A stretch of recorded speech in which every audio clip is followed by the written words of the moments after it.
Welcome to Canada's Social Changemakers. My name is Justin Douglas, and today we're here with Jillian LeBlanc. Jillian is a two-time nominee for the Samara Everyday Political Citizen Award. She's been an active part of Equal Voice Canada, IVOTE, the Centre for International Policy Studies, and the Daughters of the Vote Initiative. She currently works at the Treasury Board of Canada. Thank you for being here, Jillian. Thank you for having me. So let's start with Equal Voice. Yes, for sure. What is that organization? What's the mandate? And let's start there. So their mandate is to increase the participation and election of women in politics at all levels of government. Okay. And they're actually Canada's only multi-partisan organization. So it's different than non-partisan, which means like no partisanship allowed, where we're multi-partisan. We kind of welcome everyone into the organization, and we don't say we're going to work with just the Liberals or just the NDP or just the Conservatives or whatever party it is in power. Provincially as well, we say we're happy to help any party we don't specifically get women to run, like we don't ask women to run and say you should run and finance them. We more provide support. We do a lot in the media, or still do a lot in the media, to basically defend a lot of politicians as well, female politicians who are, I wouldn't say often, I'd say all the time, held to kind of a higher level of scrutiny than their male counterparts. Interesting. Yeah. So defending them in the media, because it can be difficult as a woman in politics to kind of defend yourself because you're seen as too whiny or too aggressive. So a lot of that, as well as running, I think Equal Voice has like 15 chapters almost across the country now, 12 to 15, which is quite a few, almost in every province. And we have one in Yukon, unfortunately. I'd love to see more in the territories, but we only have one in Yukon right now. Okay. That kind of does the more on the ground work, where it's running speaking seminars, where their local politicians or federal politicians come in, give a talk, whatever, or even just skills training, like working on like how to fundraise and how to public speak, because there's not always opportunities. There's no like how to be a politician 101 in university or in any other kind of space, and especially for women who have I wouldn't say sometimes, but oftentimes less access to resources such as financial resources and connections, unfortunately, don't get that opportunity to foster those skills. So it's really a space for women, whatever political side they're on, whatever level of government they want to run in, to really start to kind of work on those skills in a very kind of open-ended way. That's really interesting. Yeah. It's a neat project. So maybe give us a little bit more background in terms of where we are as a country in terms of female participation in the system and female representatives within the system. Right, for sure. So in the last election, arguably, I did a lot of work kind of with the youth vote as well. It was one of the highest turnouts we've seen for youth and for young women in a long, long time. So that was really heartening to see. But it's still, I'd like to see more participation and kind of more, and also breaking down, I mean, it's a whole other story, but breaking down who's actually voting. Is it just kind of, I wouldn't say the 1%, but getting also women who feel marginalized, or women who have various intersectionalities, New Canadians, to kind of have their voices heard too. But in terms of even just looking at, from a kind of non-voting point of view, our Daughters of the Vote initiative that I did with Equal Voice over the past, I'd say almost 2 years, we were doing it for a year and a half. We had over 1,500 applications for 338 spots. Wow, okay, well let's break that down quickly. What's the Daughter of the Votes initiative? And, sure. So Daughters of the Vote kind of came about to celebrate and mark a variety of different things. One, to mark the 100th anniversary of some women's right to vote in Canada. Not all women got the right to vote at the same time. There were large groups of women who were barred from voting, such as Indigenous women, immigrants that came from kind of the Asian area of the world, and other women as well, incarcerated women. So it's not all women that got the right to vote, but a small percentage. We kind of saw it as a starting off point to celebrate various milestones in the kind of vote, or the road to suffrage for folks in Canada. So the vision that we all kind of had was having 338 women. So there's 338 ridings in Canada.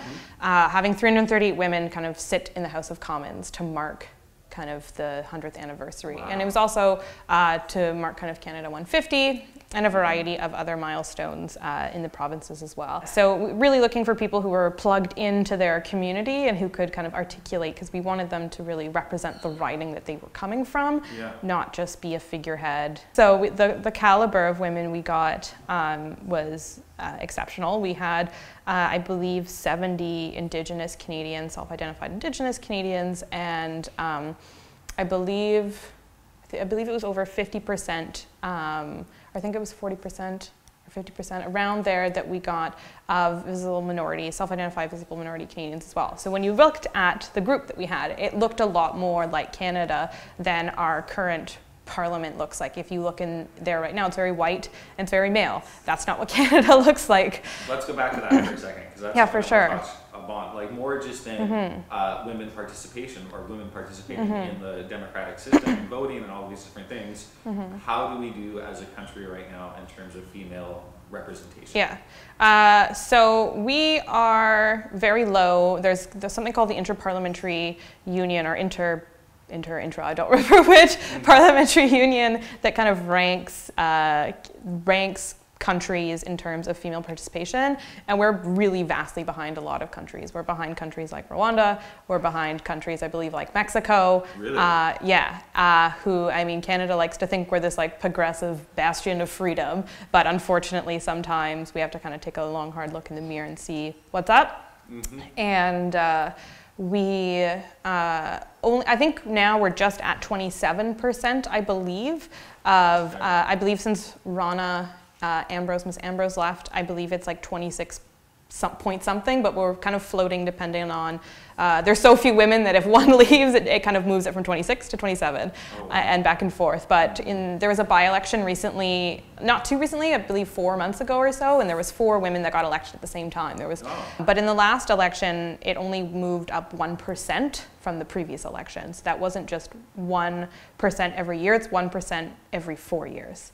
So it's really not moving up. And one really interesting thing that happened was after we had the gender parity cabinet, which was, I'd say, a huge game changer in kind of women's participation in politics. Often people would say to me, well, your job's done, 50% is 50%, like you should be happy, but you have to kind of look at, and that's kind of another concern that I have, is people don't really quite understand the difference between a caucus and a cabinet, where people were thinking the cabinet was, which is the government per se, but if you look at the House, it's still only between 26 to 27%, even though the cabinet is 50%, but it's only like 14 out of, or 15 out of like 30 cabinet members or whatever it is now that make it up. So it's really only like 12 to 14 people. It's not, out of the 338, it's not 167 or whatever that kind of, or 164, whatever it is, divided in half.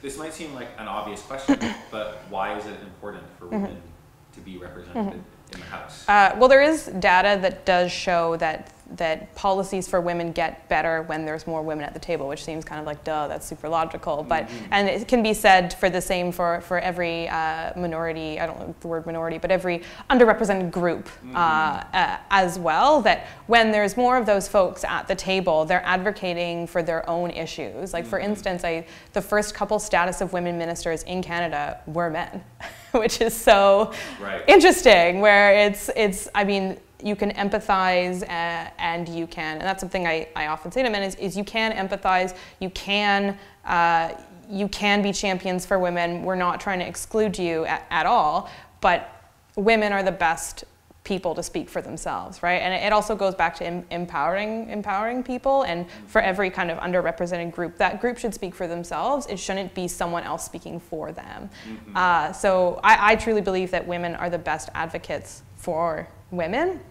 And when you see kind of a critical mass of women come in, it really does start to change the policies. It really does start to change things around. When you're thinking about the political system that we have in Canada right now, it's often described as sort of adversarial, a lot of conflict, and things that sometimes people would consider sort of male characteristics or male-centric ways of communicating. So how can we have women be able to sort of be themselves without having to take on these sort of male perceived characteristics in order to succeed in politics? Yeah, it's a very interesting question, one I get asked a lot.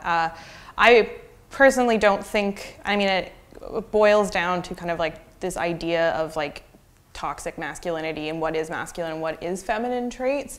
And I don't think anyone should have to take on traits that they don't kind of identify with or that don't represent them. I think it's also societal too, just going back to the way we perceive masculine and feminine and the way we perceive leadership is really important. Do we perceive leadership as kind of, I'm gonna just stand here until I get my way, or do we perceive leadership as someone who's willing to compromise, to work with someone else in order to get things done? It also goes back to looking at those different experiences as a whole to make sure that we value we value women, we value their work, and we value their voices and leadership that they bring to the table. Sort of when you do have this male-centric system, it almost seems like someone would be inclined not to participate because they feel like their voice isn't going to be heard anyway, so why subject myself to this constant barragement? Yeah. So I don't know if that's accurate,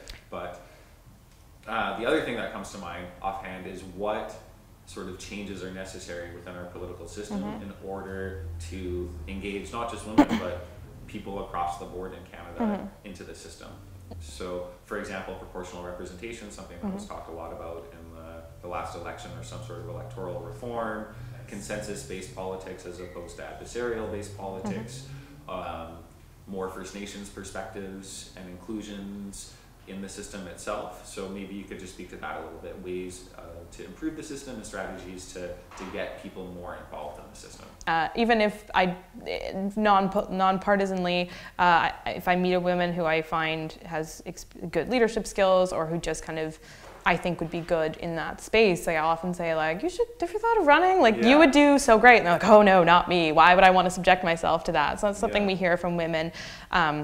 Who will often say, and women are often higher represented in kind of the not-for-profit sector or in the kind of volunteer sector, where they say like volunteering at my local food bank or running a kind of after-school care program for folks is more beneficial for me because I'm having a direct impact on my community. And that's what we often hear from women who do want to run, is they say, I want to have a direct impact on my community. I want to make things better for my community. And why would I want to get yelled at 5 days a week every month? I just say to them, like, your voice does matter. And if you're not there, then your voice will be missing. If I am, let's say, a young woman in Canada, and I've seen this interview now, and I think, man, I would like to get involved in politics, or at least learn a little bit more about it. Where is my starting point? What are some suggestions? So I say, like, volunteer at your local municipal level. See what it's like to run a campaign. Even just, and I think the other thing too is people think politicians are very scary people. They're very nice people, and they want to connect with their community. And usually politicians are people.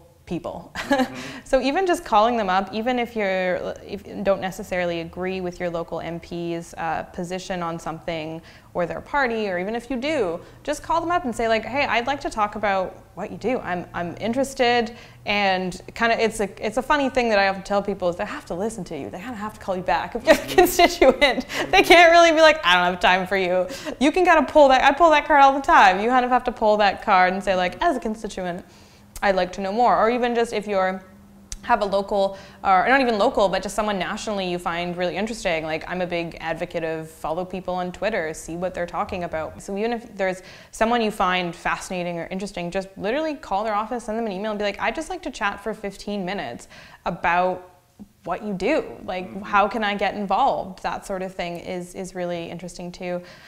I think going back to being involved digitally too, like follow Samara, follow Civics, follow Equal Voice, and there's lots of opportunities with those organizations and many, many more organizations across the country to get involved with politics at a very, I'd say, I wouldn't say arm's length, but you can kind of dip your toes in to these sorts of events to see if it's for you. And for young women too who are on campuses or even in high school, like run for your local council, like run for your student council, run for your student union, run for your whatever, like just that experience, even just to kind of put yourself out there is kind of the first step, and to realize it's not so scary. And you want to kind of dip your toes in at a very low level, help someone run a campaign on your campus, at your high school, at your school and whatnot, and really just know that your voice is wanted, and you should be there. And if your voice isn't there, then no one else can say what you want to say.